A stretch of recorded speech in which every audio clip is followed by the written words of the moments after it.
It's time for the One Bar and Lupica Show, bringing you anything and everything Minnesota Vikings. Welcome to professional football.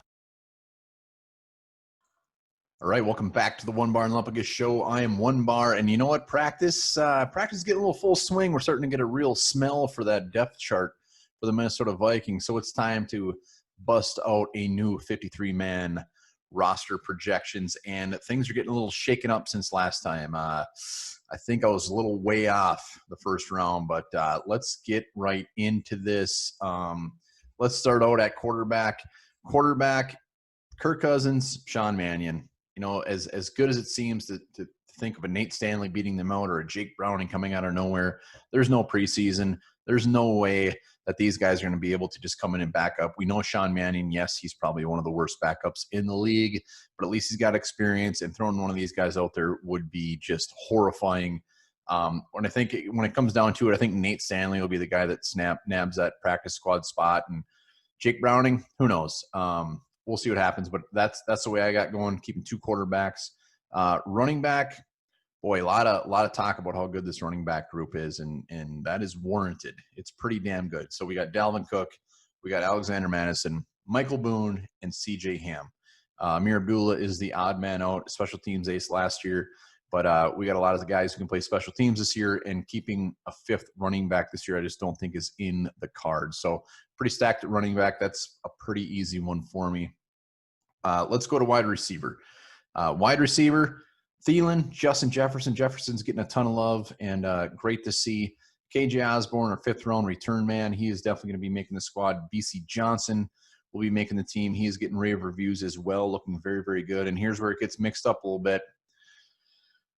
I don't know. I got Chad Beebe making the team. Just listening to how Gary Kubiak is talking, he's out there in the slot with the first team.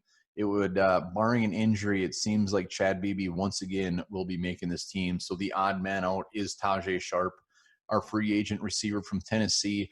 I think when you just look at Sharp, he doesn't really stand out amongst the other guys that made the team. We need an Osborne. We need a return guy, especially if Abdullah is not making this team. So I think Tajay Sharp is out. Courtney Davis, our undrafted free agent that everybody loves, I think he will be a candidate for the practice squad. Tight end. All right, tight end. We know Gary Kubiak loves tight ends. So last time I had the Vikings only keeping 3 tight ends, bumped it up to 4. Kyle Rudolph, Irv Smith Jr., they got lining up all over the place. He's going to be pretty much a borderline wide receiver. Very, very fun to watch. Brandon Dillon also, and Conkadonk, Tyler Conklin. So, yes, I have them keeping 4 tight ends. We're going to be seeing a ton of tight end action this year, which means Nakia Griffin-Stewart, maybe a practice squatter. We'll see. He's a pretty athletic guy, so he's intriguing. Offensive line, pretty much exactly what I had before for offensive tackle. Riley Reef, Oli Udo, we know that they're moving him. We're trying him out at guard as well. Rashad Hill, swing tackle. Love that guy. Ezra Cleveland, the guy they're also working in at guard and tackle. And, of course, Brian O'Neill. Brian O'Neill looks like all of a sudden he should be in the WWF, if that even exists anymore. He is ginormous. I can't wait to see him bust some ass this year. Guard. Boy, I'm going to throw a wrinkle in this one, and you might not like it or agree. And by the way, anything you're not agreeing on, yell at me in the comments. Let me know where I'm a moron. I'd love to hear it. Can't wait. Pat Elflein moved over to right guard. This guy could get his legs cut off, and I think he would still make the team. They love him. Is what it is. Dakota Dozier seems like he has got a leg up on that left guard spot. 7th rounder Kyle Hinton, still love that guy. I still think that he will add some very, very good depth at guard. Very raw, but I don't think they can afford to try to sneak him on the practice squad. And when you look at the other guards they have, you might as well go with a guy like Kyle Hinton, who might offer some upside in the coming years. And did I say Drew Samia? Drew Samia. Drew Samia, I had high hopes that he'd actually be pushing for a starting spot this year, but he's just pretty much locked in as that number 2. It doesn't even sound like he's getting much run to compete for that left guard or right guard at Pat Elflein. So Collins, AC, even though he's competing with Dakota Dozier right now to get that spot, I have him just not making the team. I think whoever does not win that position, think it's the boot for one of these younger guys. So Collins, sorry, man. When you get to center, I got Garrett Bradbury, and then again, I only have him keeping one center. I think Elfline would be the backup center, and they can move somebody else over there. I just don't think they have the luxury of keeping a guy like Bush Jones, and Jake Lucina really hasn't gotten much talk at all. So we'll see how that works out. But when you look at it, they're even working Dakota Dozier at center a little bit. We know that Pat Elfline can play center, so why keep a guy like Brett Bush Jones if we can finagle them around, if that makes sense? I don't think it does. All right. Defensive side of the ball. So that's the offense. No real shockers. Collins, considering he's going for that for that starting spot, is a little bit of a surprise. Tajay Sharp will be a little bit of a surprise, but he's got an uphill battle the way I see it. Defensive side of the ball, defensive end. Daniil Hunter, Odenabo, they will be our starters. DJ Wanham, our 4th-round pick. There's no way they're getting rid of him, even if he doesn't see much time this year. He's not going to see it. Jalen Holmes, somebody that they have moved out to defensive end. They seem very high on him. He's been out there working in place of Daniil Hunter since he's been out. And I never thought I'd say this. Eddie Yarbrough. Eddie Yarbrough getting that final spot. He's been working with the ones. He's been working with the twos. They seem to be fairly high on this guy. He was on the practice squad last year. They really want to get him in. So Anthony Zettel, he's been out there with the threes. Just don't see it happening unless there's an injury or all of a sudden Anthony Zettel just explodes on the scene. And Kenny Willekes, practice squad. I'm sorry, I just do not see the room, as much as I love Kenny Willekes, to make that team. Hopefully he can get on the practice squad.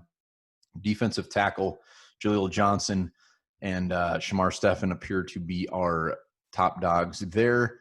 I got Armon Watts, James Lynch, who I'm very excited, from Baylor, and Hercules Mataafa.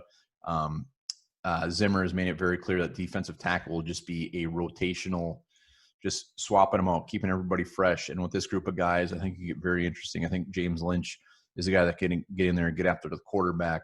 Hercules Mataafa, I think, could add a little bit of spunk, where Jaleel Johnson, Armon Watts, and Stephen will just be kind of the rocks there that keep it steady. So David Mo Constrictor, I have him not making the team, practice squad bound. Linebackers, again, I got a little bit, not a big shock. Anthony Barr, Kendricks, Eric Wilson, obviously making the team. 4th-rounder Troy Dye making the team. I can't wait to see what Troy Dye offers, maybe even next year. It's going to be fantastic. But you got Hardy Nickerson. I got Hardy Nickerson making the team. Just signed him, practice squatter. Not practice squatter. He's going to be a very good special teamer. He has been a good special teamer. He adds decent depth, and which means Ben Gideon. I'm sorry, man. If you got a beer in your hand, dump that thing out. I got Ben Gideon getting the axe. He's been a good practice squatter. I keep saying practice squad. He's been a good special teamer. He offers decent depth. He started a handful of games for the Vikings, which is very surprising, but he just doesn't have it. And if you don't have it, go with Hardy Nickerson. So that's a little bit of a wrinkle there. And cornerback, Mike Hughes, Holton Hill, Cam Danzler, the next guy who will be in the Vikings Ring of Honor, it appears, because he's having such a fantastic training camp. Jeff Gladney, Chris Boyd, and Harrison Hand.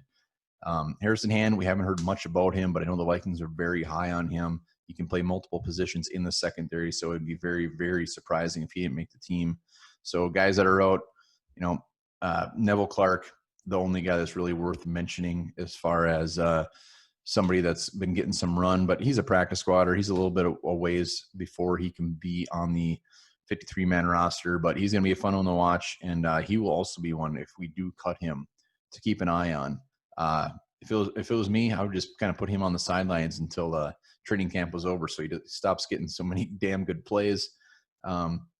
Safety, Harrison Smith, Anthony Harris, Metellus, and newcomer Steven Parker. Parker, again, just offers he's been out there. He's been through the ringer, opposed to these younger guys like Miles Dorn and Brian Cole.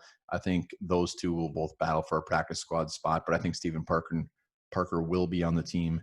And then special teams, Dan Bailey, Colquitt, Austin Cutting. Easy peasy. So those are the guys. Again, let me know down in the comments where I completely biffed it, who should make the team, who shouldn't make the team. And I look forward to seeing those comments. And stay tuned. We'll be back every damn day talking about the Vikings practice, talking about anything purple. And remember, subscribe.